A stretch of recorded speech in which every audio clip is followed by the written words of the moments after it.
Hello मेरे प्यारे बच्चों। आज हम देखेंगे क्लास नाइन्थ का फर्स्ट चैप्टर, जो कि हमारा है मैटर इन आवर सराउंडिंग्स। ठीक है, चलिए सबसे पहले देखेंगे इंट्रोडक्शन और उसके बाद डेफिनेशन देखेंगे मैटर की क्या है। तो यहाँ पर आप देख पा रहे होंगे कि क्लासरूम है, इसको आप अच्छे से ऑब्जर्व करें। उसके बाद आप देखेंगे कि यहाँ पर जो जो चीजें आपको दिखाई दे रही हैं, ठीक है, क्या उनमें कोई मास है? बिल्कुल। आप बोलेंगे कि हाँ सर, इनमें सब में मास है। ठीक है। उसके बाद बोलेंगे कि क्या ये सारी की सारी चीजें स्पेस को ऑक्यूपाई कर रही हैं, मतलब स्पेस जगह को घेर रही हैं? तो आप बोलेंगे बिल्कुल सर, जगह भी घेर रही हैं। ठीक है। अब उसके अलावा ये जो चीजें हम देख पा रहे हैं, इनके अलावा भी तो कुछ चीजें हमारे क्लासरूम के अंदर प्रेजेंट हैं। ठीक है। ये सारी की सारी चीजों को हम क्या बोल देते हैं? मैटर बोलते हैं। ठीक है। कुछ और एग्जाम्पल देख लेंगे। जैसे आप देख पा रहे होंगे, ये सारे के सारे एग्जाम्पल आपके किसके हो जाएंगे? मैटर के हो जाएंगे। ठीक है। अब उसके बाद हम देखेंगे क्लासिफिकेशन और एनर्जी, मास, वॉल्यूम, इन सब में कैसे कैसे। तो सबसे पहला क्वेश्चन आता है कि व्हाट इज मैटर? मैटर है क्या एक्चुअल में? ठीक है। तो ये डेफिनेशन हो जाएगी कि anything that has mass and occupies space is called as matter. ठीक है। जो आप अपने सेंसेस से उन चीजों को समझ सकते हैं। ठीक है। जैसे यहाँ पर हमने मान लिया कि प्रूव करना है कि एयर है, उसमें मास होता है कि नहीं होता है। ठीक है। तो सबसे पहले हमने क्या लिया? फुटबॉल को लिया, जिसका मास कितना था? 1 kg था। ठीक है। उसके बाद उसको हमने क्या किया? एयर से प्रेशराइज किया। ठीक है। उसके बाद जब हमने उसका मास देखा तो वो हो गया 1.5 kg। ठीक है। तो इसका मतलब क्या है कि जो मास ऑफ फुटबॉल है वो क्या हो गया? इंक्रीज हो गया एयर की वजह से। जब एयर की वजह से मास जो है वो इंक्रीज हुआ है, तो इसका मतलब हम क्या बोल देंगे कि एयर जो है उसमें मास है, और क्योंकि पहले जगह कम ले रही थी, अब जगह ज्यादा उसने ऑक्यूपाई कर ली फुटबॉल ने, तो इसका मतलब ये हो जाएगा कि जो एयर है वो स्पेस को भी ऑक्यूपाई। चलिए आगे देखेंगे कि मास क्या होता है। ठीक है। तो मास एक्चुअल में क्या होता है कि ये फिजिकल क्वांटिटी होती है जो एक्सप्रेस करेगी किसी भी अमाउंट को उस मैटर के अंदर, या फिर अमाउंट ऑफ मैटर को जो उस बॉडी के अंदर प्रेजेंट होगा। ठीक है। इसी मास से हम वेट निकालते हैं किसी भी चीज का। तो वेट आपका क्या होता है कि मास इनटू ग्रेविटेशनल एक्सेलरेशन। ठीक है। जब हम मास को ग्रेविटेशनल एक्सेलरेशन से मल्टीप्लाई कर देते हैं तो वहां से हमारा निकलता है वेट। ठीक है। और वेट आप जानते हैं, जैसे किसी भी चीज को तौलते हैं हम, जब उसके वेट करते हैं तो उसी को हम वेट बोलेंगे। ठीक है। चले आगे देखेंगे वॉल्यूम क्या होता है। तो अमाउंट ऑफ गैस या फिर ऑयल जो कि प्रेजेंट होगा रेस्पेक्टिव कंटेनर में। ठीक है। जिसको हम अनदर फिजिकल क्वांटिटी भी बोल सकते हैं। ठीक है। तो वॉल्यूम क्या हो जाएगा कि the space inside the container that is occupied by matter its volume. जितना मैटर उस कंटेनर को ऑक्यूपाई करेगा, उस स्पेस को ऑक्यूपाई करेगा, उसको हम क्या बोल देंगे? वॉल्यूम बोल देंगे। ठीक है। चलिए, तो अब बात आती है कि क्या सारी चीजें जो हमारे आसपास हैं वो सारी की सारी चीजें मैटर है? क्या लगता है आपको? हीट हो गया, लाइट हो गया, साउंड हो गया, क्या ये भी हमारे मैटर हैं? नहीं, ये हमारे मैटर नहीं होते हैं। ये आपके हो जाते हैं फॉर्म्स ऑफ एनर्जी। ये आपके एनर्जी के फॉर्म्स होते हैं। ठीक है। अब बात करेंगे मैटर जो है वो बनता कैसे है। तो मैटर जो है वो टाइनी पार्टिकल, टाइनी का मतलब होता है बहुत छोटे छोटे पार्टिकल से मिलकर बना हुआ होता है। ठीक है। जिनको हम एटम या फिर मॉलिक्यूल्स बोल देते हैं। ठीक है। बात करेंगे प्रॉपर्टी ऑफ मैटर की, जिसमें आपकी सबसे पहली प्रॉपर्टी जो अभी हमने देखी स्मॉल पार्टिकल की, उसके बारे में चर्चा करेंगे। ठीक है। तो सबसे पहली बात जो है वो यही है कि मैटर जो होता है वो बहुत छोटे छोटे पार्टिकल से मिलकर बना हुआ होता है। इसको प्रूव करने के लिए एक एक्सपेरिमेंट करके देखेंगे। हमने किसी बीकर में 100 ml बॉटल लिया। ठीक है। उसमें हमने पोटेशियम परमैंगनेट के कुछ क्रिस्टल्स को डाल दिया। ठीक है। उसके बाद उसको डिसॉल्व किया तो हमें डीप पर्पल कलर का सॉल्यूशन मिलता है। ठीक है। उसके बाद हमने क्या किया, एक 10 ml का सॉल्यूशन इसमें से लिया और 90 ml वाटर जो आपका दूसरे बीकर में प्रेजेंट है उसमें हम इसको डालेंगे। ठीक है, अब जैसे ही हम इसमें डालेंगे तो उसके बाद आप देखेंगे इसका कलर जो है वो चेंज हो जाएगा। ठीक है, देखा आपने कलर चेंज हो गया। अगेन हम फिर से ये प्रोसीजर करेंगे। ठीक है, फिर से हमने एक बीकर लिया जिसमें 90 ml लिया, 10 ml इसमें से लिया हमने और उसको अदर कंटेनर में फिर से डाला। ठीक है, हालांकि कलर जो है वो हल्का फेड होता जाएगा बट कलर तो चेंज हो रहा है ना। तो इसका मतलब क्या होगा, इसका मतलब क्या होगा कि 2 और 3 टाइनी क्रिस्टल्स जो हैं पोटेशियम परमैंगनेट के, जो इम्पार्ट कर रहे हैं कलर को लार्ज वॉल्यूम ऑफ वाटर, मतलब छोटे छोटे टुकड़े जो 2-3 पार्टी जो टाइनी क्रिस्टल्स हैं पोटेशियम के, वो अगेन जब हम आगे मिलाते जाएंगे इस पानी के अंदर, मिक्स करते जाएंगे उस वॉल्यूम के अंदर, तो वहां से ये जो कलर है वो आपका अगेन चेंज होता जाएगा।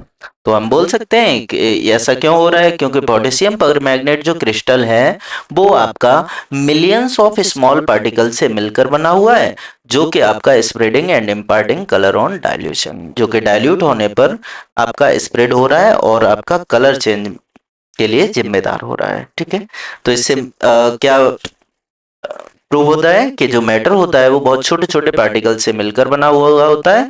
ठीक है, और ये इतने छोटे होते हैं कि हम इनको इमेजिन नहीं कर सकते हैं। ठीक है, दूसरी बात करेंगे प्रॉपर्टीज की। तो पार्टिकल्स जो मैटर हैं उनके स्पेस जो उनके बीच में क्या होता है, स्पेस होता है। ठीक है, उसके लिए हमने क्या किया, अगेन हमने 100 ml बॉटल लिया किसी बीकर में। ठीक है, उसको हमने जो लेवल था उसको हमने मार्क कर लिया कि कितना इसके अंदर पानी भरा हुआ है। उसके बाद उसमें 50 ग्राम शुगर या फिर आप सॉल्ट होता है, सॉल्ट को आप ऐड करेंगे।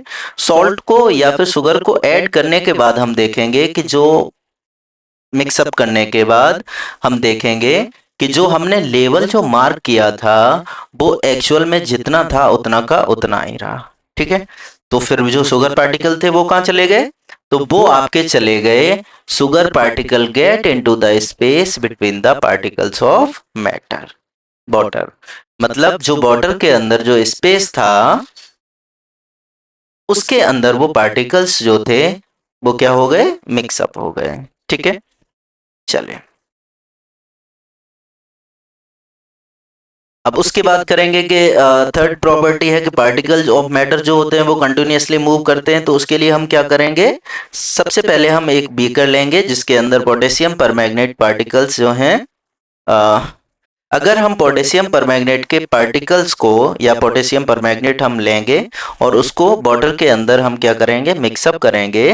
ठीक है, तो वो अपने आप मिक्स नहीं करेंगे, हम जैसे ही डाल देंगे उसके अंदर तो वो अपने आप जो है बॉटल के अंदर, पूरे बॉटल के अंदर फैल जाएंगे। ठीक है, तो this movement of different particle among each other अपने आप जो हो रहा है, ठीक है, जो यूनिफॉर्मली आपका मिक्सअप हो रहा है, तो इसी को हम बोल देते हैं, ये क्या होता है, डिफ्यूजन होता है। क्या होता है, डिफ्यूजन। और ये किस वजह से हो पा रहा है, क्योंकि जो पार्टिकल ऑफ मैटर हैं वो कंटिन्यूअस क्या कर रहे हैं, मूव कर रहे हैं। ठीक है, तो यहाँ से ये क्लियर हो जाता है कि जो पार्टिकल ऑफ मैटर हैं वो कंटिन्यूअस क्या कर रहे हैं, मूव कर रहे हैं। ठीक है, अगला जो आपका प्रॉपर्टी है वो ये है, अच्छा ये हमने देख लिया था। ठीक है, अगेन इसका एक और एग्जांपल है कि जब कोई यूनिट इंसेंस है उसको अगर हम स्टिक को अगर हम जला रहे हैं, ठीक है, या फिर हम ऐसे ही रखे हैं बिना जलाए, तो तब हम देखेंगे उसकी स्मेल एक लिमिटेड रीजन तक रहेगी। लेकिन जैसे ही हम उसको जला देते हैं तो जलाने के बाद जो इंसेक्स स्टिक अगरबत्ती जो होती है वो एक कॉर्नर से पूरे रूम के अंदर क्या कर देगी, बहुत जल्दी ही उस महक को छोड़ देगी, या फिर महक जो है वो पूरे कमरे के अंदर फैल जाएगी। तो इसका मतलब क्या हुआ कि जो गैसेस हैं वो प्रोड्यूस करेंगे मोर रैपिडली इन ऑल डायरेक्शन। ठीक है, गैसेस के अंदर जो डिफ्यूजन होगा वो ज्यादा तेज हो पाता है। ठीक है, क्यों, क्योंकि गैस के जो पार्टिकल होते हैं वो उनके अंदर ज्यादा काइनेटिक एनर्जी होती है, जिस वजह से जो ये स्प्रेड हो पा रहे हैं वो जल्दी से जल्दी हो पाएंगे। ठीक है, अब बात करेंगे काइनेटिक एनर्जी क्या होती है। जब काइनेटिक एनर्जी की बात आई है तो काइनेटिक एनर्जी एक्चुअल में क्या होती है, किसी भी ऑब्जेक्ट के लिए वो एनर्जी है जो इसके मोशन की वजह से आएगी। ठीक है, उसके बाद ब्राउनियन मोशन आता है। ठीक है, तो best evidence for the existence and movement of particle in liquid can be explained bye Brownian motion. ठीक है, ये आपके रॉबर्ट ब्राउन थे जिनका बर्थ 1827 में हुआ था। ठीक है, तो उन्होंने क्या किया, एक पॉलन ग्रेन लिया और उसको सस्पेंडेड किया वाटर के अंदर। ठीक है, वाटर के अंदर करने के बाद उन्होंने माइक्रोस्कोप लेकर ये देखा कि जो पॉलन ग्रेन्स हैं वो move rapidly throughout water in a zigzag way. यहाँ पर देख पा रहे होंगे ये सारे के सारे जो पार्टिकल्स थे वो आपके जिगजैग मोशन में मूव कर रहे थे। Pollen grains move on the surface of water because they are continuously being hit by fast moving particle of water। ये आपका ऐसा क्यों हो पा रहा है, क्योंकि जो आपके फास्ट मूविंग पार्टिकल्स जो वाटर के हैं उनके द्वारा इनको हिट किया जा रहा है, जिसकी वजह से ये मूवमेंट कर पा रहे हैं या फिर मूवमेंट बहुत ज़्यादा कर पा रहे हैं। एक और एग्जांपल ले लेंगे, जब हम बीम ऑफ लाइट देखते हैं जो कि रूम के अंदर आ रहा है। ठीक है, तो यहाँ ऑब्जर्व करो थोड़ा सा लाइट को, देखो इसमें क्या हो रहा है कि टाइनी जो डस्ट पार्टिकल होते हैं वो सस्पेंडेड होते हैं एयर के अंदर, जो कि बहुत तेजी से मूव करते हैं। ठीक है, they move here and there because they are continuously hit by the fast moving particle of air. और ये ऐसा किस क्यों हो पा रहा है, क्योंकि एयर के जो पार्टिकल्स हैं वो बहुत तेजी तेजी से कंटिन्यूसली मूव कर रहे हैं, जिस वजह से जो पार्टिकल्स हैं वो आपके मूवमेंट में आ जाते हैं।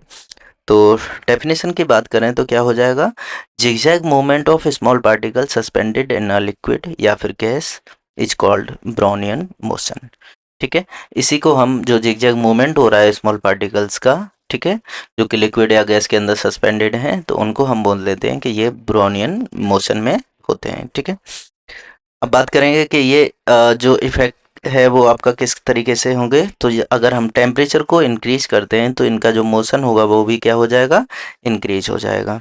डिफ्यूजन या फिर ब्रोमियन मोशन जो है वो दो आपके प्रोसेस होते हैं जिसके अंदर प्रोवाइड किया जाता है best evidence for the motion of the particle in matter. ठीक है, डिफ्यूजन और ब्रोनियन मोशन इन दोनों में ही आप देखेंगे कि जो मोशन ऑफ पार्टिकल हैं किसी भी मैटर के, उनका जो इसके लिए जो एविडेंस है वो आपके ये हो जाते हैं। ठीक है, अब उसके बाद अगेन हम देखेंगे यहाँ पर प्रॉपर्टी ऑफ मैटर। ठीक है, तो इसमें हमने क्या लिया, एक गैस का जार लिया जिसके अंदर हमने ब्राउन ब्रोमीन वेपर को भरा हुआ है। ठीक है, उसके बाद हमने देखा एक ब्लैंक खाली हमने जार लिया और इसको हमने क्या किया, इसके ऊपर इस तरीके से पुट कर दिया, रख दिया। ठीक है, रखने के बाद हम देखेंगे धीरे धीरे कि जो ब्राउन वेपर है ब्रोमीन का वो स्प्रेड आउट हो रहा है अपर गैस जार जो खाली था उसके अंदर। ठीक है, जिसके अंदर क्या भरा हुआ था, एयर भरा हुआ था।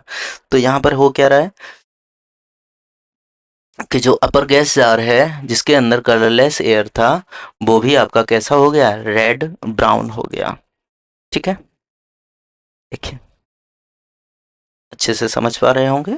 ठीक है, तो यहाँ हो ऐसा हो क्यों पा रहा है, क्योंकि ये जो है मिक्सचर जो बन रहा है वो डिफ्यूजन है हो रहा है यहाँ पर ब्रोमीन वेपर का एयर के अंदर। इस वजह से ये जो है वो जो एक आपने जो कंटेनर लिया खाली वाला जो लिया था उसके अंदर ऑटोमेटिकली या फिर डिफ्यूजन की वजह से ये सारा का सारा खेल हो पा रहा है। ठीक है, air from the upper jar also diffuse into the lower gas jar through we can not see it. ठीक है, यहाँ पर ऐसा नहीं है कि जो ये कलर जो रेड ब्रोमीन था उसको मतलब वो ऊपर ही ऊपर वाले कंटेनर में जा रहा है, बल्कि जो ऊपर वाले कंटेनर में एयर फिल था वो भी अपने नीचे वाले कंटेनर में गया है, लेकिन उसको हम सी नहीं कर पाते, देख नहीं पाते हैं। ठीक है, तो बात करते हैं डिफ्यूजन की। डिफ्यूजन एक प्रोसेस होता है, ठीक है, जो कि मोशन ऑफ इट्स पार्टिकल जो किस पर बेस्ड रहता है, जो पार्टिकल का जो मोशन होता है उस पर बेस्ड रहेगा। डिफ्यूजन जो है वो फास्टेस्ट रहता है गैस के अंदर और स्लोएस्ट होता है सॉलिड्स के अंदर, होता सब में है। रेट ऑफ डिफ्यूजन अगर हम बात करें कि टेम्परेचर पर किस तरीके से आपका डिपेंड करेगा, तो यहाँ पर हम देखेंगे कि इंक्रीज हो जाएगा अगर हम टेम्परेचर को इंक्रीज कर देते हैं, और अगर आप डिक्रीज टेम्परेचर को डिक्रीज करेंगे तो ये आपका डिक्रीज हो जाएगा। ठीक है, तो डेफिनेशन आप देखेंगे कि intermixing of particles of two different type of matter on their owns is known as diffusion. अगर हम बात करें कि डिफ्यूजन क्या है, तो इसकी डेफिनेशन हम बता सकते हैं कि जो इंटर मिक्सिंग ऑफ पार्टिकल है, इंटरमिक्सिंग जो पार्टिकल है वो आपका अलग अलग डिफरेंट टाइप के मैटर में जो अपने आप हो रहा है उसको हम बोल देते हैं डिफ्यूजन। ठीक है, जैसे ये देखिए यहाँ पर खाना बनाया जा रहा है तो दूर से उनको स्मेल पहुंच रही है, smell of food being cooked reaches us even from the considerable distance. आगे देखेंगे, एक्वेटिक एनिमल जो होते हैं हमारे, जो कि पानी के अंदर रहते हैं, तो ऑक्सीजन गैस जो होती है वो प्रेजेंट होती है एयर में, जो डिफ्यूज हो जाती है वाटर के साथ डिफ्यूज हो जाएगी और डिजोल्व हो जाएगी, जिस वजह से जो एक्वेटिक एनिमल होते हैं वो ब्रीथ कर पाते हैं under water due to the presence of dissolved oxygen. जो ये डिजोल्व्ड ऑक्सीजन होती है उससे ये क्या कर पाते हैं, ऑक्सीजन को ले पाते हैं। ठीक है, अब देखिए, एक बॉटल लेना किसी में, ठीक है, उसमें थोड़ा सा इंक डालेंगे तो आप उसका स्प्रेड आउट देखेंगे या फिर स्प्रेडिंग देखेंगे, तो ये भी किसकी वजह से हो पा रहा है, डिफ्यूजन की वजह से हो पा रहा है। Smell of perfume spread due to the diffusion of perfume vapour into air.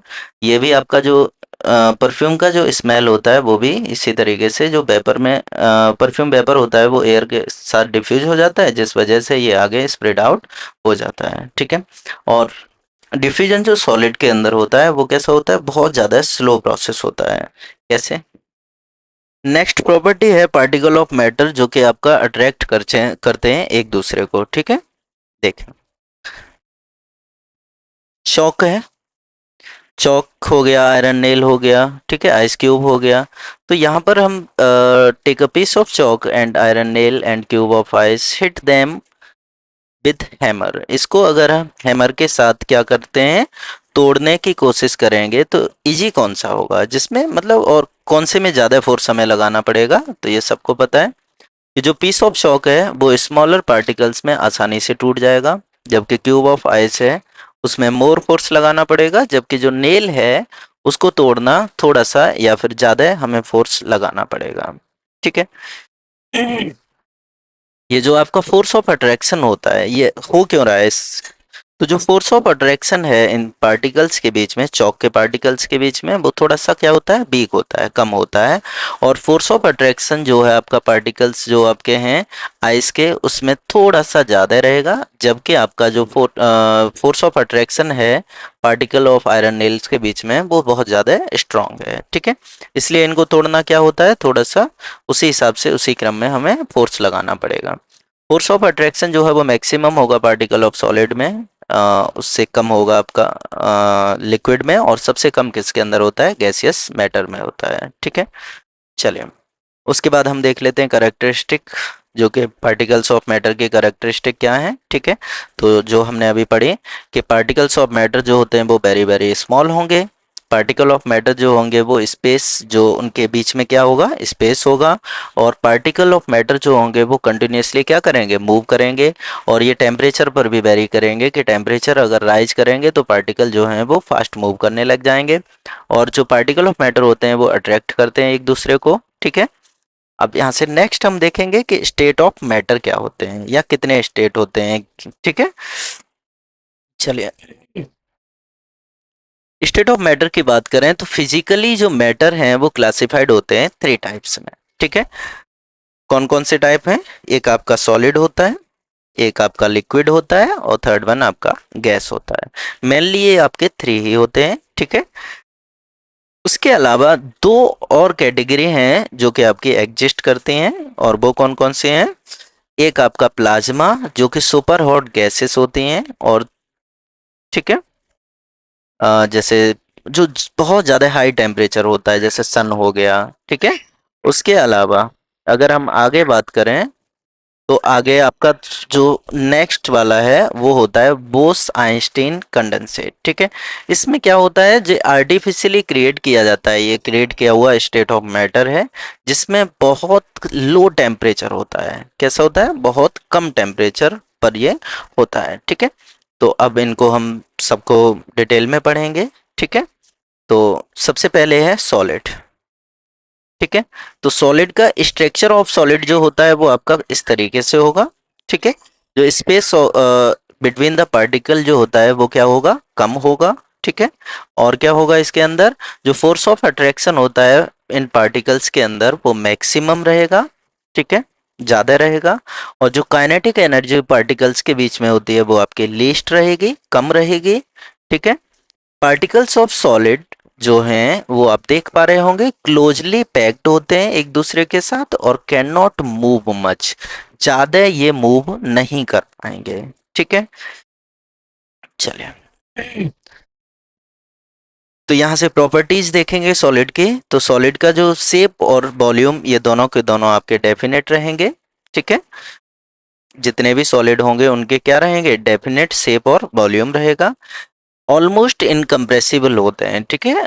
ये कैसे होते हैं, अगर इनको हम दबाने की कोशिश करेंगे तो ये इनकम्प्रेसिबल हैं, कंप्रेस नहीं होंगे, ठीक है, नेग्लिजिबल होती है कंप्रेसिबिलिटी। वॉल्यूम जो है वो does not change any outside force, ये किसी भी आउटसाइड फोर्स की वजह से इनका जो वॉल्यूम है वो आपका चेंज नहीं होगा, ठीक है। चलिए आगे देखेंगे, सॉलिड जो होते हैं वो कैसे होते हैं, रिजिड होते हैं। कैसे होते हैं, रिजिड होते हैं, देख पा रहे हो यहाँ पर, ठीक है। अनबेंडिंग होते हैं और इनफ्लेक्सिबल होते हैं, इनको आसानी से बेंड नहीं किया जा सकता और ना ही इन्हें ये आपके फ्लेक्सिबल होंगे, ठीक है। ये सारे के सारे आप देख पा रहे होंगे, ठीक है। आगे देखेंगे इनका जो शेप है, does not change by any external force, कोई भी एक्सटर्नल फोर्स अगर हम लगाते हैं तो इनका शेप जो है वो चेंज नहीं किया जा सकता है, ठीक है। कुछ आपके ऐसे होते हैं जो इलास्टिक इलास्टिक प्रॉपर्टी रखते हैं, जैसे रबर बैंड हो गया, है ना। Some solid do not change their shape when force is applied and regain their shape when force is removed. ये आपकी किसकी इलास्टिसिटी की डेफिनेशन हो जाती है और इसमें आपका रबर बैंड हो गया।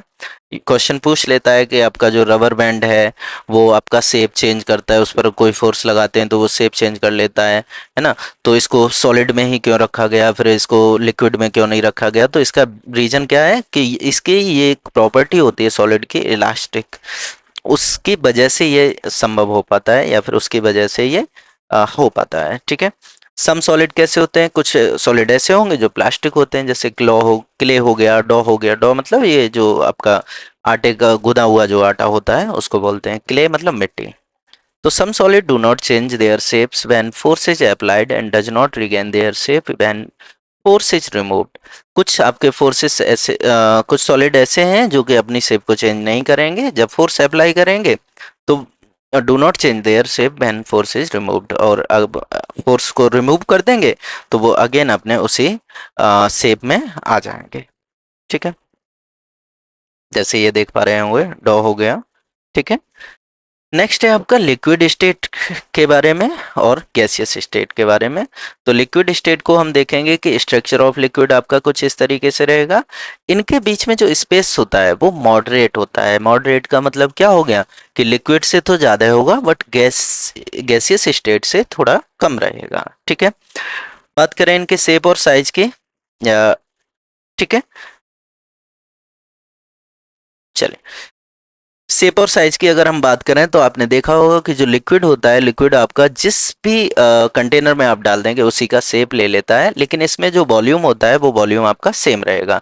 मीन्स 1 लीटर वाटर अगर हमने लिया, लिक्विड स्टेट है, 1 लीटर वाटर लिया, तो वो जिस भी आप कंटेनर में डाल देंगे, जिस भी बर्तन में आप डाल देंगे तो उसका शेप तो ले लेगा, लेकिन जो उसका वॉल्यूम है, वॉल्यूम 1 लीटर था तो 1 लीटर ही रहेगा, ठीक है। दूसरा क्या है, फोर्स ऑफ अट्रैक्शन जो पार्टिकल्स के बीच में होता है वो थोड़ा सा कम होता है, इनके लिक्विड से कम होता है बट गैस से ज्यादा रहेगा, ठीक है। उसके बाद बात करें काइनेटिक एनर्जी की, तो काइनेटिक एनर्जी जो होती है इनके पार्टिकल्स के बीच में वो भी कम रहेगी, ठीक है। In liquids particle have a moderate distance between each other so particle can move. ठीक है। ये जो मूवमेंट आप देखते हैं लिक्विड्स के बीच में, वो किस वजह से हो पाता है कि मॉडरेट डिस्टेंस होता है इनके बीच में, जिस वजह से ये जो पार्टिकल हैं वो क्या कर पाते हैं, मूव कर पाते हैं। ठीक है। प्रॉपर्टीज ऑफ लिक्विड की बात करें तो liquid have a definite volume, volume इनका डेफिनेट रहेगा, लेकिन शेप जो है वो चेंज होती रहेगी, मतलब डेफिनेट शेप नहीं होती है। Liquid can not compressed easily, इनको कंप्रेस करना आसान नहीं है बट हो जाता है। ठीक है। और liquids flow property is called fluidity, जितने भी लिक्विड होंगे वो फ्लो करेंगे। हो सकता है कोई तेज फ्लो करे, हो सकता है कोई धीमे फ्लो करे, बट फ्लो सारे के सारे करेंगे, और इसी जो प्रॉपर्टी होती है इसी को हम क्या बोल देते हैं, फ्लूइडिटी बोल देते हैं। ठीक है। चार हमने कंटेनर लिए जिनको ट्रांसपेरेंट कंटेनर लिए। ठीक है। उसके बाद हमने स्लैंटली पोजीशन में स्केल डाल दिया। ठीक है। उसके बाद हमने देखा चार अलग अलग तरीके के हमने लिक्विड्स लिए, जिसमें आपका एक मिल्क हो गया, हनी हो गया, केरोसिन और वाटर। ठीक है। जब हम इनको क्या करेंगे, इसमें डालने के allow this liquids to flow down. ठीक है। तो हम वहां से स्पीड देखेंगे कि कौन सा थोड़ा मतलब कम या फिर कौन सा तेजी से जा पा रहा है। ठीक है। तो यहाँ पर आप देख पा रहे होंगे। ठीक है। तो सबसे ज्यादा जो स्पीड थी वो किसके अंदर थी, kerosene comes down first followed by water, उसके बाद मिल्क हो गया, और सबसे देर में जो गया था वो आपका क्या था, हनी था, शहद था। ठीक है। तो यहाँ से मैंने पहले ही बोला कि इनकी जो आपके फ्लो होगा वो हो सकता है किसी में ज़्यादा जल्दी हो, किसी में कम हो। जैसे केरोसिन सबसे फास्ट गया था, फ्लो इसमें सबसे ज़्यादा रहेगा। उससे कम आपका वाटर में, फिर मिल्क हो गया, फिर सबसे कम किसके अंदर था, हनी के अंदर था, शहद के अंदर था। ठीक है। और ये सारा का सारा जो खेल है वो किसका है, विस्कोसिटी का है। ठीक है। Less viscosity liquid flow easily, जिसके अंदर विस्कोसिटी कम होगी वो आसानी से फ्लो कर पाते हैं। ठीक है। नेक्स्ट आपका आ जाता है गैसियस स्टेट। ठीक है। तो गैसियस स्टेट का स्ट्रक्चर आप देख पा रहे होंगे। ठीक है। Since gaseous particles have highest space between them, इनके अंदर सॉलिड लिक्विड इन सबसे ज़्यादा स्पेस होता है और ये मूव कर पाते हैं फ्रीली। ठीक है।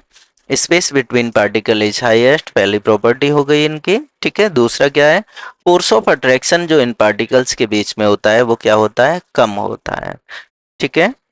आगे बात करेंगे काइनेटिक एनर्जी। तो काइनेटिक एनर्जी की बात करें तो इन तीनों के तीनों स्टेट में सबसे ज्यादा गैसियस के अंदर होगी। ठीक है। चलिए, अब प्रॉपर्टीज की बात करें तो इनका जो गैस है या जो गैसियस स्टेट है, इसमें आपका कोई भी डेफिनेट शेप नहीं होगा, कोई भी डेफिनेट वॉल्यूम भी नहीं होगा। ठीक है।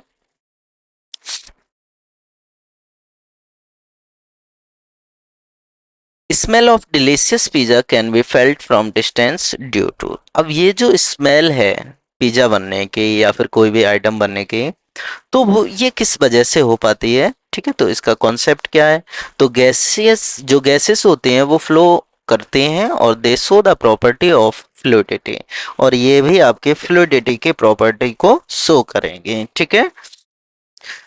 बिकॉज पार्टिकल्स जो हैं वो कंटिन्यूअसली क्या करते हैं, मूव करते रहते हैं।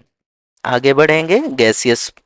Gases move very fast and can be stopped by the solid walls of container, gases जो होते हैं वो बहुत तेजी से फास्ट मूव करते हैं और इनको आसानी जो सॉलिड के बॉल ऑफ कंटेनर होते हैं उनसे आसानी से इनको या फिर उनसे इनको रोक सकते हैं। ठीक है। जैसे ये आप स्ट्रक्चर देख पा रहे होंगे। ठीक है।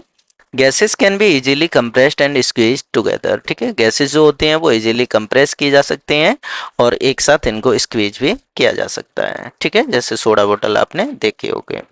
तो यहाँ तक तो हमने देखा कि सॉलिड कैसे, सॉलिड के बारे में, लिक्विड बारे में और गैसियस स्टेट के बारे में। अब इन तीनों के बीच में डिफ्रेंशिएशन करेंगे हम।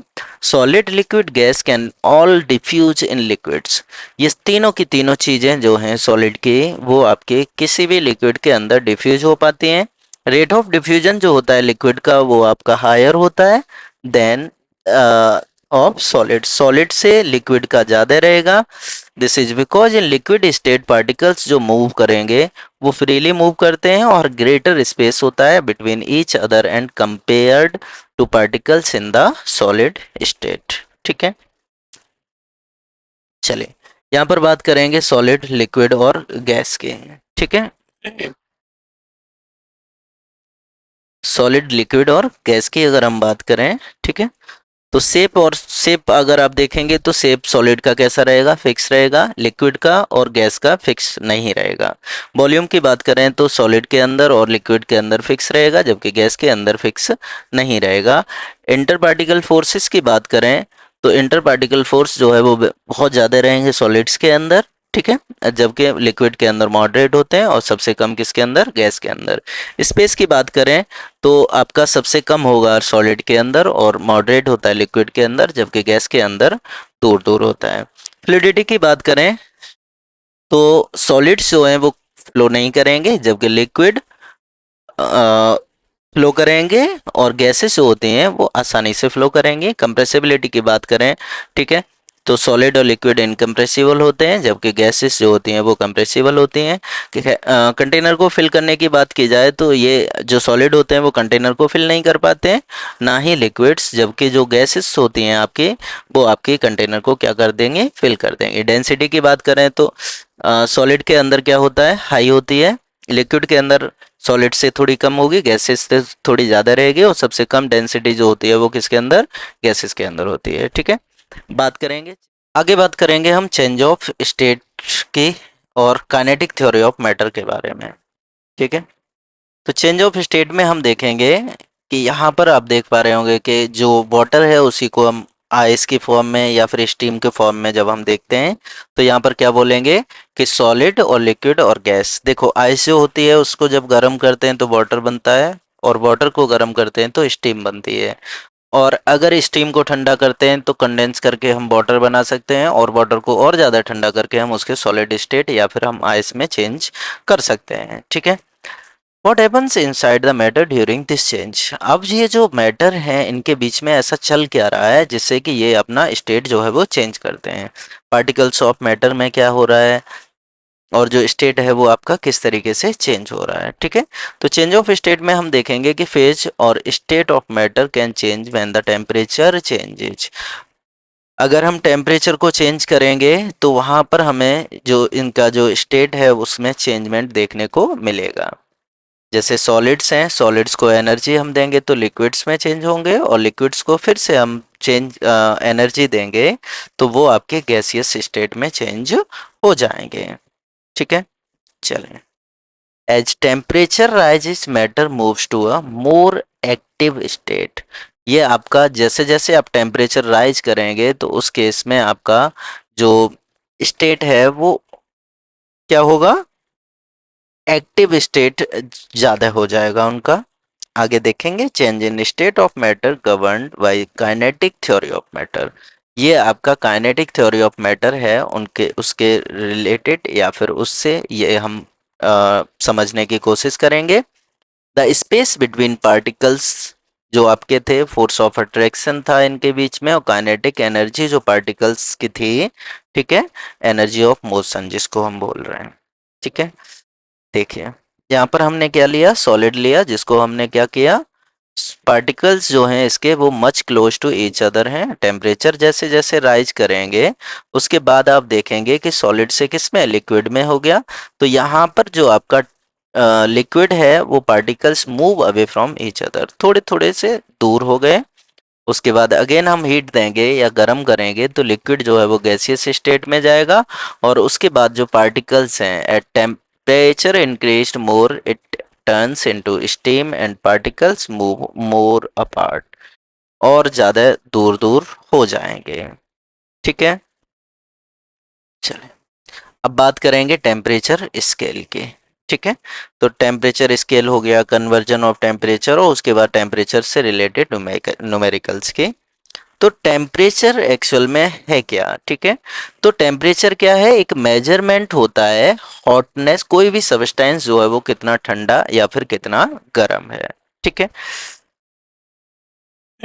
इसको हम 3 स्केल पर नापते हैं, जिसका डिग्री सेल्सियस, केल्विन और फ़ारेनहाइट, ठीक है। सेल्सियस जो दिया था कॉमन स्केल जो है, ठीक है, एंडर्स केल्सियस ने, और जो केल्विन है जिसको हम एसआई यूनिट जिसको हम बोलते हैं, ये आपका दिया गया था लॉर्ड विलियम थॉमसन केल्विन ने, और उन्हीं के नाम पर इसको केल्विन बोला गया। डॉक्टर्स स्केल, जिसको फॉरेनहाइट डिग्री फॉरेनहाइट भी बोलते हैं, ये आपका दिया था गैब्रियल डैनियल फॉरेनहाइट ने।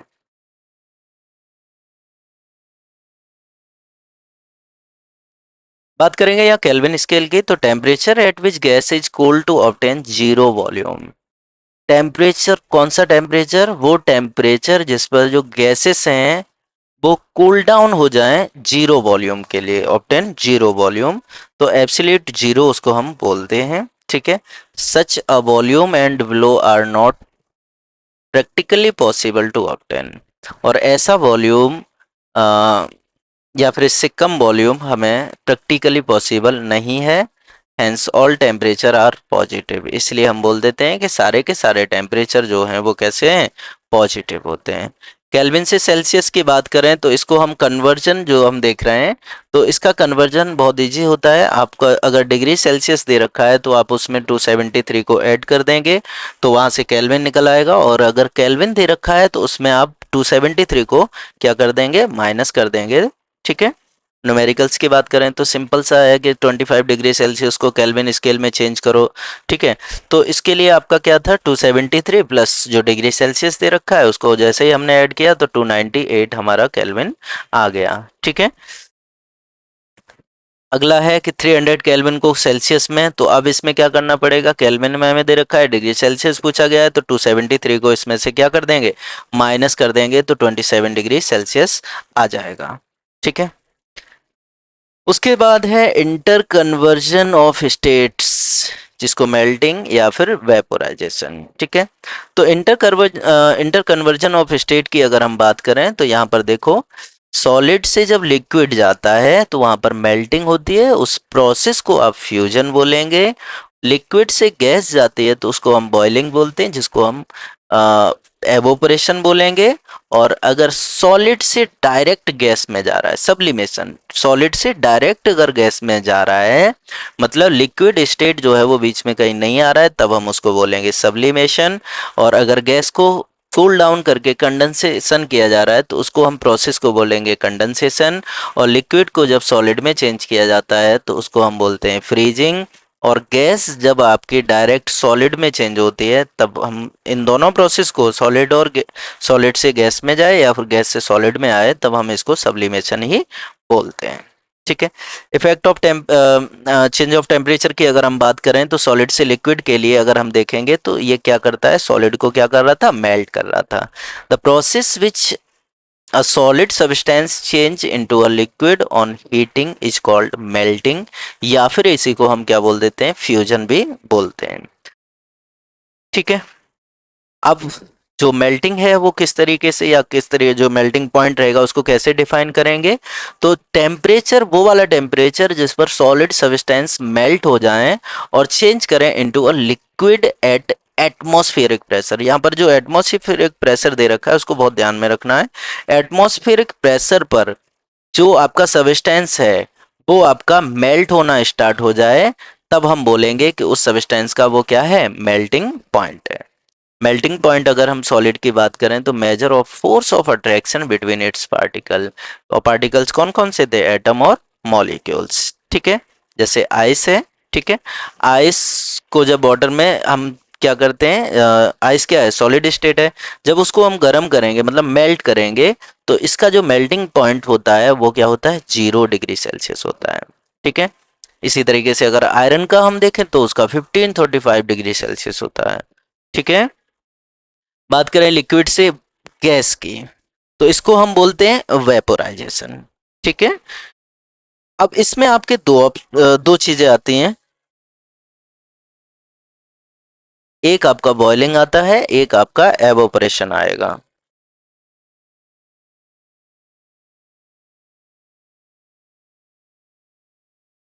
वाटर जो है, जैसे लिक्विड में वाटर ले लिया और स्टीम में कन्वर्ट हुआ, तो ये जो प्रोसेस है जिसमें liquid substance change into a gas rapidly on heating, इसको हम बोल देंगे कि ये क्या है? बॉइलिंग है। जबकि temperature at which liquid boil and change rapidly into gas atmospheric called boiling point of the liquid. और यही जो आपका टेम्परेचर मिलेगा जिस पर एटमॉस्फेरिक प्रेशर पर जब जो लिक्विड है वो गैस में चेंज होना स्टार्ट हो जाए, तब हम उसको बोल देते हैं कि वो इसका क्या है, बॉइलिंग पॉइंट है। ठीक है, तो यहाँ पर देखेंगे कि बॉइलिंग पॉइंट जो वाटर का होता है वो कितना होता है, 100 डिग्री सेल्सियस होता है। ठीक है, और अल्कोहल है उसका आपका 78 डिग्री सेल्सियस होता है। उसके बाद बात करेंगे कंडेंसेशन की। तो गैस से लिक्विड में जब आप गैस से लिक्विड जो बन रहा था, the process of changing gas, मतलब जो वेपर थे उनको हमने कूल डाउन किया, और उसके बाद जब वो इकट्ठे हो जाता है, मतलब कन्वर्ट हो जाता है किसमें, लिक्विड में, तब हम उसको बोलते हैं कि वो प्रोसेस कौन सा है, कंडेंसेशन है। ठीक है, जैसे आप यहाँ पर एग्जांपल में देख पा रहे होंगे कि जैसे ये जो वाटर होता है हमारा जितना भी, वो सारा का सारा क्या होता है, वेपराइज होकर जब ऊपर मतलब क्लाउड्स के फॉर्म में हो जाता है, मतलब उसको कंडेंसेशन की वजह से ही हो पाता है। कंडेंसेशन जो है वो रिवर्स ऑफ बॉयल होता है, मतलब जिस तरीके से जो बॉइलिंग था उसका ये क्या होता है, रिवर्स होता है। ठीक है, यहाँ पर जो स्टीम है, स्टीम किस में कन्वर्ट हो रही है, वाटर में, और जबकि बॉइलिंग क्या था, वाटर से हम स्टीम बना रहे थे। ठीक है, चलिए यहाँ पर आप देख पा रहे होंगे। ठीक है, अलग अलग तरीके से आप समझ पा रहे होंगे। यहाँ पर जो वाटर वेपर होती हैं वो जाकर क्लाउड्स का फॉर्मेशन करती हैं, और क्लाउड्स के फॉर्मेशन के बाद फिर से जब हीट अप होता है तो वो फिर से लिक्विड स्टेट में चेंज होता है। अ, और उसके बाद क्या होती है यहाँ पर, in this process water vapor formed due to evaporation rises high up, the temperature is low, so vapor condensates to liquid and forms cloud। ये जो वेपर होते हैं वो कंडेंसेशन होकर उसका लिक्विड फॉर्म में आ जाएंगे, उसको हम क्या बोलते हैं, क्लाउड्स बोल देते हैं। लिक्विड से सॉलिड की बात करें तो ये आपका फ्रीजिंग होता है, ऐसा प्रोसेस जिसके अंदर जो लिक्विड्स हैं उनको सॉलिड में चेंज किया जाता है ठंडा करने के बाद, तो उसको हम बोल देते हैं कि ये क्या हो गया, फ्रीजिंग हो गया। जैसे वाटर है उसको आइस में चेंज किया। Freezing is the reverse of melting, वहाँ पर आइस को हम मेल्ट करके वाटर बना रहे थे, मतलब सॉलिड से लिक्विड में जा रहे थे, यहाँ पर लिक्विड से सॉलिड में आ रहे हैं, तो इसको हम बोल देंगे फ्रीजिंग। ठीक है, चलिए आगे देखेंगे लेटेंट हीट ऑफ फ्यूजन के बारे में। ठीक है, लेटेंट हीट ऑफ फ्यूजन के बारे में और लेटेंट हीट ऑफ वेपोराइजेशन के बारे में। ठीक है, तो latent of heat of fusion को थोड़ा सा समझ लेते हैं कि थोड़ा सा हमने क्या लिया, आइस को लिया जो कि क्रस्ट है, इस बीकर में हमने उसको डाला। ठीक है, और एक थर्मामीटर इसमें हमने लगाया। ठीक है, इसका टेम्परेचर नापने के लिए, और यहाँ पर हमने देखा कि जो फाइनल टेम्परेचर था वो कितना है, 0 डिग्री सेल्सियस है।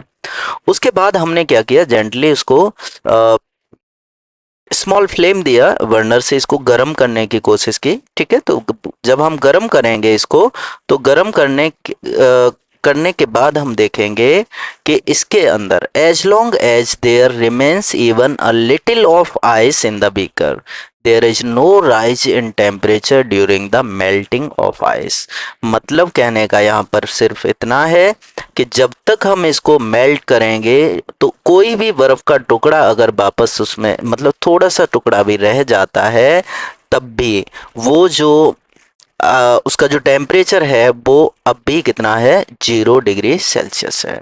ठीक है, इसका मतलब क्या हुआ, heat which is going into ice but not increasing its temperature is the energy required to change the state of ice from solid to liquid। इसी को हम बोलते हैं latent heat of fusion।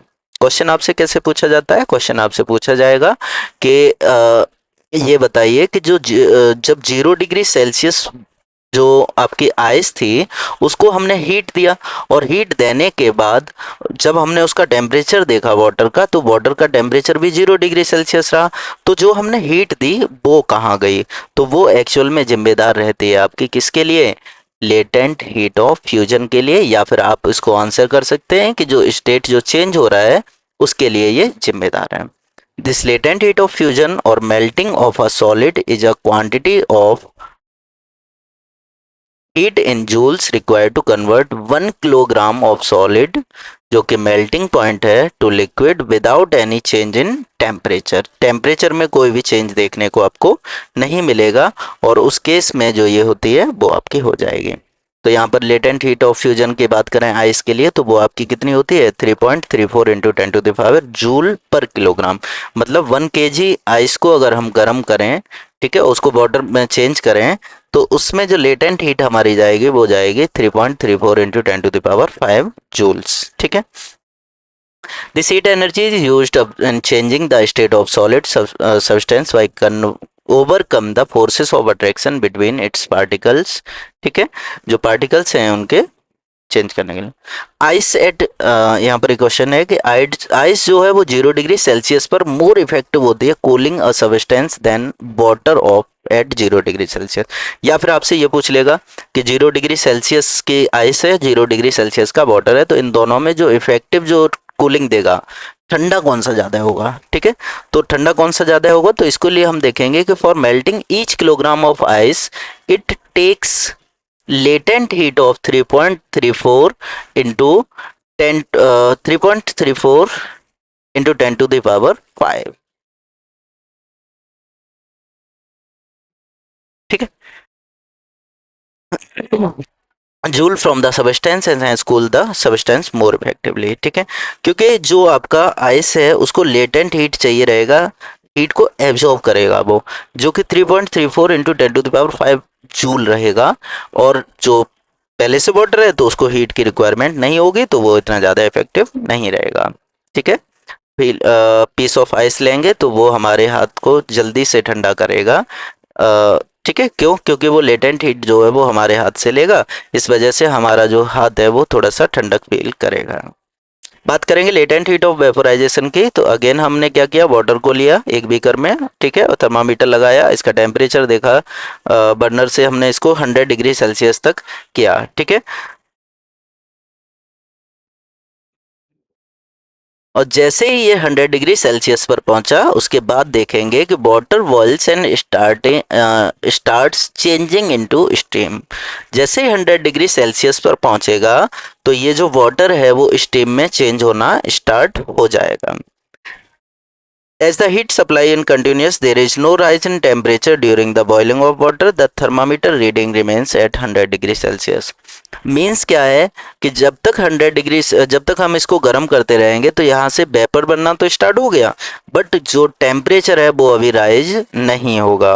ठीक है, the particles of water attract one another with certain forces. These forces of attraction hold the water particle together in the liquid state.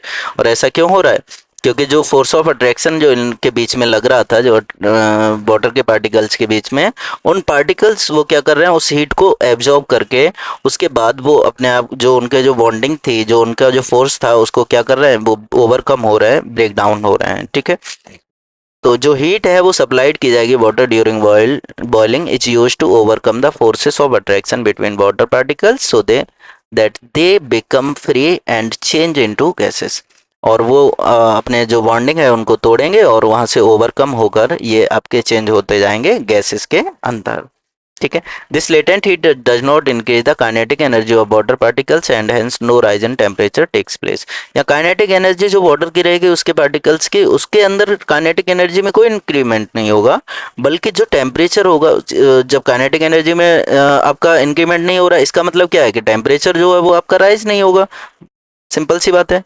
ठीक है, चलिए, तो जो फोर्स ऑफ अट्रैक्शन है जो वाटर के पार्टिकल्स को होल्ड किए हुआ था और लिक्विड स्टेट में जो बनाए हुए था, उस फोर्स को तोड़ने के लिए जो हमारी जो एनर्जी है वो आपकी चाहिए। ठीक है, तो लेटेंट हीट ऑफ वेपोराइजेशन की बात करें किसी भी लिक्विड में तो क्वांटिटी होती है हीट की joule required to convert 1 kilogram of liquid जो कि बॉइलिंग पॉइंट तक जाएगा टू वेपर और gas without any change of temperature. Temperature में चेंज नहीं होगा लेकिन जिसका जो स्टेट है वो आपका चेंज होना चाहिए। ठीक है, latent heat of vaporisation water जो होती है वो 22.5 इंटू 10⁵ जूल पर किलोग्राम होती है। ठीक है, ये स्पेशली किसके लिए, वाटर के लिए आपको दी गई है। ठीक है, अब यहाँ पर बॉइलिंग पॉइंट ऑफ वाटर की अगर हम बात करें तो ये कितना होता है 375 केल्विन होता है। केल्विन में बात कर रहे हैं जो कि हमारी एसआई यूनिट है। वैसे तो डिग्री सेल्सियस में कितना होता है 100 डिग्री सेल्सियस होता है।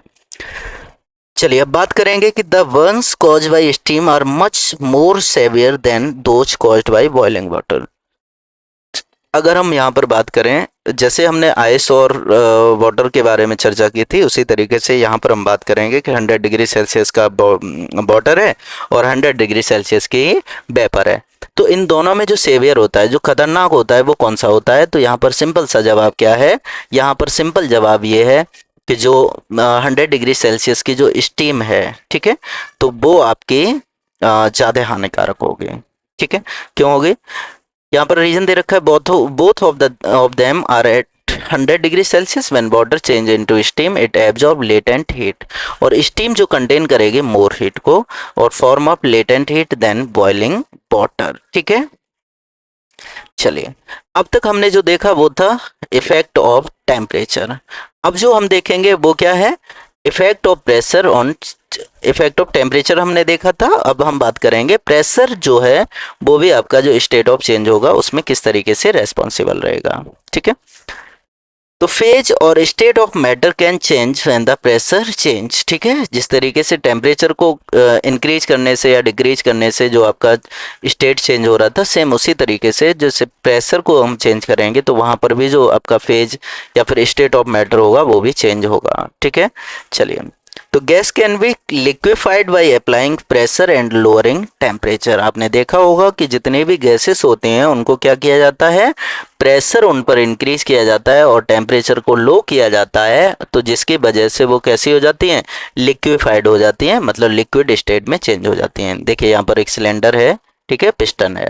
अब हमने क्या किया, ये गैस के पार्टिकल हैं, उनको हमने क्या किया? There is a lot of space between the particle of gas. ठीक है, अच्छा ऐसा हो क्यों पा रहा है? क्योंकि गैस के अंदर जब हम प्रॉपर्टी पढ़ रहे थे तो वहां पर हमने देखा था कि ये जो पार्टिकल, जो गैसियस स्टेट है, ये हमारी कैसी होती है? कंप्रेसिबल होती है, मतलब इसको कंप्रेस किया जा सकता है। तो सेम इसी तरीके से हमने क्या किया, इसको, इनके बीच में जो ज़्यादा स्पेस है उसके पिस्टन को हम क्या करेंगे? प्रेशराइज करेंगे, और प्रेशराइज करने के बाद जो गैस के जो पार्टिकल हैं वो क्या हो जाएंगे? पास पास आ जाएंगे और ठंडा हो जाएंगे। ठीक है, while applying pressure to liquefy gas it is necessary to cool them to take away the heat produced during compression। यहाँ पर ये बहुत ज़्यादा ज़रूरी चीज़ हो जाती है कि जब हम गैस के जो गैसेस पार्टिकल्स हैं उनको जब हम कंप्रेस कर रहे हैं तो टेम्परेचर जो है उसको हमें क्या रखना है? कम रखना है, या फिर हमें इसको कूल डाउन करते चलना है। अगर कूल नहीं करेंगे तो क्या होगा? तो आपका ब्लास्ट होने के चांसेस बढ़ जाते हैं, क्योंकि गैसेस जो होती हैं वो मोस्टली आपकी कैसी होती हैं? ज्वलनशील होती हैं। If enough force is applied to the piston the gas is highly compressed. ठीक है, उसके बाद क्या करेंगे? पार्टिकल ऑफ गैस जो हैं वो क्लोज टुगेदर हो जाएंगे और स्टार्ट करेंगे attract each other sufficiently to form a liquid, और यहाँ से लिक्विड स्टेट के फॉर्म में बनना स्टार्ट हो जाएंगे। ठीक है, अब यहाँ पर देखेंगे applying pressure and reducing temperature can liquefied gases. क्या ये सच बात है कि प्रेशर जो है वो अगर हम अप्लाई करें और टेम्परेचर को रिड्यूस करें तो जो गैसेस हैं वो आपकी लिक्विफाई हो जाएंगी? तो यहाँ पर कार्बन डाइऑक्साइड का एग्जांपल लेते हैं हम।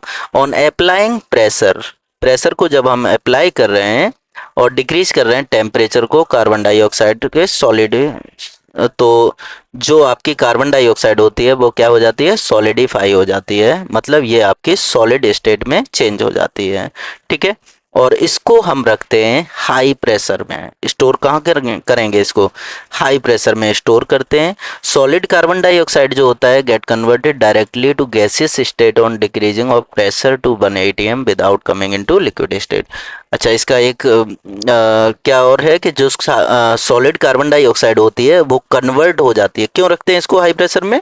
क्योंकि ये आपका डायरेक्टली गैस स्टेट में चेंज हो जाती है सॉलिड से। अगर हम 1 atm से नीचे प्रेशर लेके जाएंगे तो, ठीक है, ये लिक्विड स्टेट में ना चेंज हो, इसीलिए जो सॉलिड कार्बन डाइऑक्साइड है वो नॉन एज ड्राई आइस, और इसी को हम ड्राई आइस के नाम से भी जानते हैं। ये देख पा रहे होंगे आपके। ठीक है, उसके बाद नेक्स्ट है हमारा सब्लिमेशन। तो सब्लिमेशन के बारे में देखेंगे कि सॉलिड सब्लिमेशन प्रोसेस क्या था कि सॉलिड से डायरेक्ट गैसेस में जब जाएगा। ठीक है, change of state directly from solid to gas without changing into liquid state, या फिर वाइस वर्सा भी बोल सकते हैं कि गैसेस जो हैं वो डायरेक्टली लिक्विड में ना जाके सॉलिड में जा रही हैं, तब हम इसको हम क्या बोलते हैं कि अब ये प्रोसेस हमारा कैसा है? सब्लिमेशन है। एग्जाम्पल देख लेंगे। अमोनियम क्लोराइड हो गया, एंथ्रासीन हो गया, कैम्फर हो गया, ठीक है, कार्बन डाइऑक्साइड हो गया, आयोडीन हो गया। ये सारे के सारे आपके एग्जाम्पल किसके हैं? ये सारे के सारे आपके एग्जाम्पल हैं, 1 सेकेंड, ठीक है, ये सारे के सारे आपके एग्जाम्पल हैं सब्लिमेटरी सब्सटेंस बोले जाते हैं उन्हें, ठीक है। चलिए, नेफ्थलीन बॉल हो गई जो कि आपके टॉयलेट्स में रखी जाती हैं। इसका रीजन क्या है? तो नेफ्थलीन बॉल जो होती हैं वो सब्लिमेटरी सब्सटेंस है और इसीलिए change to gaseous state and spread its fragrance throughout the washroom giving us a pleasant aroma. Naphthalene की जो बॉल होती हैं उनको हम इसलिए रखते हैं क्योंकि ये जो सॉलिड से डायरेक्ट आपके किस में जाती हैं? गैसियस स्टेट में जाती हैं, और ड्यू टू डिफ्यूजन ये बहुत अच्छे से स्मेल जो जो मतलब स्मेल हो जाती है उसके अंदर, ठीक है। चलिए, अब यहाँ पर देखेंगे एक चाइना डिश लिया, उस पर पाउडर अमोनियम क्लोराइड को हमने लिया, ठीक है, ये अमोनियम क्लोराइड को हमने लिया, ठीक है। उस पर हमने रखा इन्वर्टेड फनल को, मतलब जो हमारा कीप होता है उसको उल्टा करके रखा, ठीक है। उल्टा करके रखने के बाद उसमें क्या किया? कॉटन प्लग लगा दिया हमने, ताकि जो भी उसमें आए वो स्टोर हो जाए, ठीक है। उसके बाद जब हम इसको गर्म करते हैं बर्नर से, हम जब इसको गर्म करेंगे तो यहाँ से हम देखेंगे कि जो अमोनियम क्लोराइड है उसके वेपर्स हमें मिलेंगे, ठीक है। और जो हमने कॉटन जो लगाया था उसके साइड में आप देख पा रहे होंगे अमोनियम क्लोराइड जो है वो कलेक्ट होना स्टार्ट हो जाता है, ठीक है। चलें, अब आपका टॉपिक आता है कि एवोपरेशन क्या है और फैक्टर क्या क्या हैं जो कि एवोपरेशन को अफेक्ट करेंगे, ठीक है। एवोपरेशन, ठीक है, एक हमने पढ़ा था वेपोराइजेशन। वेपोराइजेशन प्रोसेस वो होता है जिसमें लिक्विड्स जो होते हैं वो अपने बॉइलिंग पॉइंट पर जाकर, जब हम उनको बॉईल करेंगे तो बॉइलिंग पॉइंट पर जाकर क्या होते हैं? वो आपके गैसियस स्टेट में चेंज होंगे, तब हम उसको बोल रहे थे वेपोराइजेशन। एवोपरेशन क्या होता है? एवोपरेशन एक ऐसा प्रोसेस है जिसमें liquid gets converted into gaseous form at any temperature below its boiling point. जो बॉइलिंग पॉइंट होता है उससे पहले ही उसका गैसियस स्टेट में कन्वर्ट होना, ये आपका बोला जाता है एवोपरेशन, ठीक है। लिक्विड है, वेपर है, इवन रूम टेम्परेचर पर या नॉर्मल एयर प्रेशर पर भी ये लिक्विड जो है वो किस में चेंज हो जाते हैं? वेपर में। प्रोसेस ऑफ एवोपरेशन अगर हम देखें तो यहाँ पर देख पा रहे होंगे कि जो हाई एनर्जी मॉलिक्यूल्स होते हैं, मतलब कोई भी अगर स्टेट है तो उसमें आप देखेंगे कि जो अपर लेवल पर है वो हायर एनर्जी मॉलिक्यूल्स हैं, ठीक है। Surface absorb heat energy from the room temperature. क्यों है ऐसे? क्योंकि ये जो हीट है, हीट एनर्जी है रूम टेम्परेचर पर, उसको ये एब्जॉर्ब करते रहते हैं, और नीचे वाले आपके लोअर होते हैं, ठीक है। तो ये क्या करते हैं? ये डायरेक्टली आपके वेपर में कन्वर्ट हो रहे हैं। किस में हो रहे हैं? वेपर में कन्वर्ट हुए। As soon as the molecule leave the liquid state we say it has evaporated. जैसे ही ये उसको आप छोड़ के जाएंगे हम बोल देंगे कि अब यहाँ पर क्या हो गया? एवोपरेशन हो गया है, ठीक है। फैक्टर क्या क्या होंगे रेट ऑफ एवोपरेशन के लिए जो अफेक्ट करेंगे? सबसे पहला है surface area. More the surface area more the evaporation. यहाँ पर एक छोटा सा एग्जांपल लेते हुए चलते हैं, जैसे हम कपड़े सुखाने का, ठीक है। कपड़े जब हम सुखाने डालते हैं तो उनको कैसे डालते हैं? फैला के डालते हैं। फैला के डालने का रीजन क्या है? क्योंकि सरफेस एरिया जो है वो ज़्यादा हो जाता है, जिसकी वजह से एवोपरेशन जो है वो अच्छे से हो पाएगा। सेम उसी तरीके से टेम्परेचर है, टेम्परेचर हायर अगर होगा तो हायर द एवोपरेशन। आपने देखा होगा कि गर्मियों के मौसम में आपने देखा होगा कि कपड़े जो हैं वो जल्दी सूख जाते हैं इन कंपेयर टू सर्दी या फिर जो रेनी सीजन होता है उसमें, ठीक है। तो टेम्परेचर ज़्यादा है मतलब एवोपरेशन का रेट भी ज़्यादा है। ह्यूमिडिटी, ह्यूमिडिटी बेसिकली क्या होती है? जो वाटर वेपर जो एयर में प्रेजेंट होते हैं, जो आपने देखा होगा कि बारिश के मौसम में जो हो जाता है ह्यूमिडिटी ज़्यादा हो जाती है, जो एयर होती है उसके उसमें वाटर वेपर ज़्यादा मिक्सअप हो जाती हैं, ठीक है ना। तो उस टाइम पर हम बोलेंगे कि ह्यूमिडिटी ज़्यादा है। तो आप एक अंदाज़ा लगाइए कि आपने देखा होगा कि जो घर में मतलब जो कपड़े सुखाने के लिए डालते हैं तो हम क्या करते हैं? जो रेनी सीजन होता है, रेनी सीजन में आसानी से कपड़े नहीं सूखते हैं, ठीक है ना। तो ह्यूमिडिटी अगर ज़्यादा है ह्यूमिडिटी अगर ज़्यादा है तो रेट ऑफ एवेपोरेशन क्या हो जाएगा? लो हो जाएगा। क्यों? क्योंकि वो जो वाटर एवेपोरेट होगा वो स्लोली स्लोली होगा उसमें, ठीक है। और अगर आपका humidity of air is low तब आपका रेट ऑफ एवेपोरेशन जो होगा वो कैसा हो जाएगा? हाई हो जाएगा, ठीक है। तो more humidity less evaporation, wind speed. चलिए रेनी सीजन की ही बात कर रहे थे जहाँ ह्यूमिडिटी ज़्यादा हो गई थी, जहाँ कपड़े सुखाना थोड़ा आसान नहीं था, तो हम क्या करते हैं कि एक ऐसा रूम देखेंगे जिसमें खाली पड़ा हुआ है, उसमें कपड़ों को डाल देंगे और उसके बाद हम क्या करते हैं, फैन को चला देते हैं। मतलब विंड स्पीड जितनी ज़्यादा होगी, विंड स्पीड जितनी ज़्यादा होगी, एवेपोरेशन भी उतना ही ज़्यादा होगा। ठीक है ना। तो यहाँ पर हम बोल सकते हैं कि विंड स्पीड ज़्यादा होगी तो एवेपोरेशन भी क्या हो जाएगा, ज़्यादा हो जाएगा। ठीक है। बॉइलिंग और एवेपोरेशन के एग्जाम्पल है यहाँ पर देखेंगे, और बॉइलिंग और एवेपोरेशन में डिफरेंस भी देखेंगे, क्योंकि दोनों एक जैसी चीज़ हमें महसूस हो रही थी। ठीक है ना। तो यहाँ पर हम देखेंगे यही जो हमने अभी लिया। ठीक है।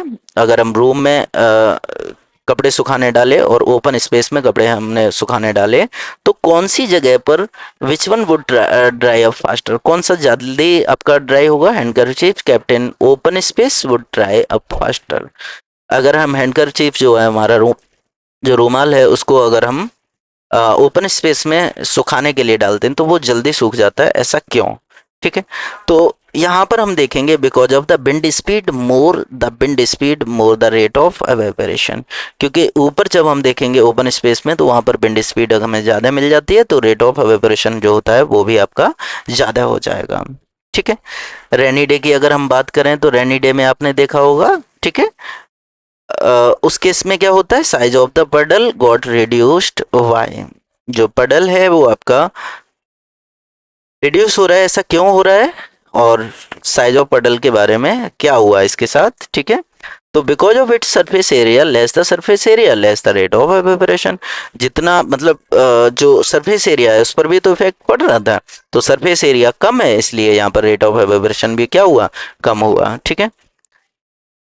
अगर हम बात करें कि नेक्स्ट क्वेश्चन है आपका कि why do we pour hot tea in a saucer, saucer में हम हॉट टी को क्यों डालते हैं। ठीक है ना।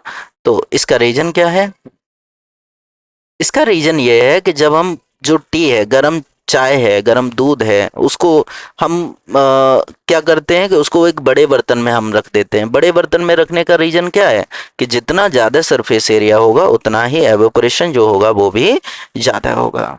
ठीक है। वेपोराइजेशन की बात करें तो ये क्या था, स्टेट जो लिक्विड से गैस में चेंज हो रहा था वो स्टेट था। ठीक है। वेपोराइजेशन की अगर हम बात करें तो ये बॉइलिंग और एवेपोरेशन ये दोनों था। ठीक है। तो बॉइलिंग और एवेपोरेशन इन दोनों में डिफरेंस देखेंगे। तो बॉइलिंग जो होता है वो एक्सटर्नल हीटिंग यहाँ पर रिक्वायरमेंट होगी, जबकि एवोपरेशन में एक्सटर्नल हीटिंग की रिक्वायरमेंट नहीं होती है। बॉइलिंग जो है वो बल्क फिनोमेना होता है। ठीक है। जो does not occur only the surface happen as a whole. ठीक है। जबकि एवोपरेशन क्या है, सरफेस फिनोमेना है, ये आपका ओनली एट द सरफेस होगा। डिपेंड्स, जो बॉइलिंग है वो डिपेंड्स करेगा किस किस पर, नेचर ऑफ लिक्विड पर। ठीक है। और एवोपरेशन ये भी आपका नेचर ऑफ लिक्विड पर डिपेंड करेगा। बॉइलिंग जो है वो हीटिंग टेम्परेचर है उस पर डिपेंड करेगा। ठीक है। जबकि एवोपरेशन किस पर करेगा, सरफेस एरिया पर करेगा, विंड स्पीड पर करेगा, टेम्परेचर पर करेगा। ठीक है। और जो ह्यूमिडिटी है उस पर करेगा। यहाँ एग्जांपल ले रखा है कि बॉइलिंग ऑफ वाटर, और यहाँ पर हम देख पा रहे हैं कि ड्राइंग ऑफ क्लॉथ्स, आपका ये एग्जांपल हो गया। ठीक है। अब एग्जांपल और देख लेंगे एवोपरेशन के, कंडेंसेशन के। ठीक है। और रीजन्स जो आपको पूछे जाते हैं उनके। तो सबसे पहला तो रीजन यही पूछा जाता है आपसे कि जो मटका होता है हमारा, अर्थन पॉट जिसको बोलते हैं, ठीक है, वो समर में, गर्मियों में ठंडा क्यों बना रहता है, या उसके अंदर जो वाटर है वो आपका ठंडा क्यों बना रहता है। तो यहाँ पर हम देखेंगे, थोड़ा सा इसको अच्छे से समझते हैं। ठीक है। क्योंकि यही कॉन्सेप्ट आपका हर जगह लगा सकते हैं आप। अर्थन पॉट जो होता है उसमें large number of tiny pores होते हैं इसके बॉल्स के अंदर, क्योंकि ये मिट्टी का बना हुआ है तो मिट्टी के पोर्स होते हैं। ठीक है। इस तरीके से, तो some of water continuously oozes out from these pores to outside of the pot, थोड़े थोड़े या हल्का हल्का इसके अंदर क्या होता है, रिसाव होता रहता है, पानी जो है वो निकलता रहता है। तो पानी निकलने की वजह से क्या होगा, पानी तो निकल रहा है, चलो ठीक है, मान लिया पानी निकल रहा है, उससे क्या होगा, उससे ये होगा कि ये जो वाटर है वो एवेपोरेट होता रहता है कंटिन्यूसली, और लेटेंट हीट जो जिसको इसको जितनी रिक्वायरमेंट है वेपोराइजेशन के लिए वो अर्थन पॉट से लेता रहेगा, जिसकी वजह से जो वाटर है आपका, ठीक है, वो हीट को क्या करता रहेगा, लॉस करता रहेगा, जिसकी वजह से जो अंदर का जो पानी है वो आपका कैसा बना रहेगा, ठंडा बना रहेगा। ठीक है, चलिए, When do you feel when sprit is applied on your hand? अगर आपके हाथ पर स्प्रिट डाल दिया जाए तो आपको कैसा फील होता है? ठीक है, तो सिंपल सी बात है कि हमें भी पता है इस चीज़ का कि ये क्या कैसा फील होता है, हमें ठंडा महसूस होता है। क्यों होता है, इसकी वजह क्या है कि जिस जगह पर स्प्रिट अप्लाइड किया जाएगा वो रीजन क्या करता है, लेटेंट हीट ऑफ एनर्जी वहां से लेकर हाथ से या फिर जहां भी वो उसको रखा आपने, वो क्या हो जाता है, एवोपरेट हो जाता है। तो हीट कहाँ से लिया, हमारी बॉडी से लिया या फिर हाथ से लिया। तो हाथ से जब हीट ले लिया तो वहां पर उस जगह पर हमें क्या लगता है, ठंडक महसूस होती है, ठंडा महसूस होगा। Why do we see water droplets on the surface of the bottle containing cold water? अगर ठंडे पानी के बोतल को अगर हम फ्रिज से निकाल के रख देते हैं तो उसके बाद हम देखते हैं कि उस पर जो आपके क्या आ जाते हैं, वाटर ड्रॉपलेट्स आ जाती हैं। तो इसका रीज़न क्या है, ये आपका कंडेंसेशन की वजह से है, क्योंकि जितनी जो आसपास की जो एयर है वो जब कांटेक्ट में आती है कोल्ड सरफेस के, तो उसमें क्या है, ह्यूमिडिटी की वजह से, ह्यूमिडिटी क्या था, एयर के अंदर जो मॉइस्चर था, ठीक है, जब वो उसके साथ कांटेक्ट में आता है तो वो ठंडी होती है, ठंडी होने की वजह से जो उसके जो एयर के अंदर जो मॉइस्चर होती है वो वहाँ पर क्या हो जाती है, कंडेंसेस हो जाएगी। ठीक है, चलिए, why should be wear cotton clothes in summer? Cotton clothes को हम सर्दियों में क्यों पहनते हैं, क्योंकि mechanism of our body which keeps us cool. ठीक है, कॉटन जो होता है वो गुड एब्जॉर्बर है वाटर का, और हमारी बॉडी से क्या होता है, हमारी बॉडी के अंदर से क्या निकलता है, पसीना निकलता है, और जो कॉटन होता है वो गुड एब्जॉर्बर है, तो वो पसीने को सोखता रहता है और सोख कर उसको इजीली एवोपरेट करता रहेगा, जिसकी वजह से हमारी जो बॉडी है वो हमें ठंडक फील होती रहती है। ठीक है, चलिए, तो ये तो बात रही चैप्टर फर्स्ट की। अगर किसी को भी ये पीपीटी नोट्स, ठीक है ना, ये जो आप देख पा रहे हैं यहाँ पर, ठीक है ना, एनिमेटेड पीपीटी अगर किसी को चाहिए, ठीक है, तो वो आप कांटेक्ट कर सकते हैं, नंबर आपका नीचे दे रखा है। बहुत बहुत धन्यवाद, थैंक यू।